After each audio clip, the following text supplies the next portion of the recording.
Pechenkalarim hammaga assalomu alaykum. Tuzimiz yaxshi oldinglarmi? Uyquchi Chechenkadan sizlarga salom. Har kuni shu ahvol obedda turibman.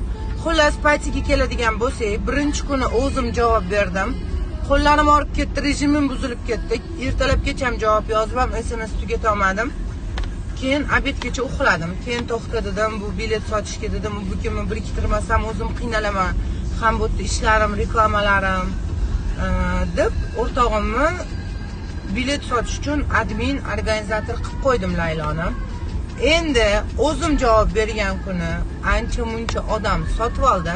Hali tanishlarim boramiz deganlar trillionta, lekin hali oplata qilinglar deb majburlayotganim yo'q, chunki bizani paytida hech kim majburlanib chaqirilmaydi, o'z xohishi bilan keladi. Kelaman deganlar juda ham ko'p, oldin kelganlar yana повтор kelyapti, hali joy bor-ku deb menimcha bemalol yurish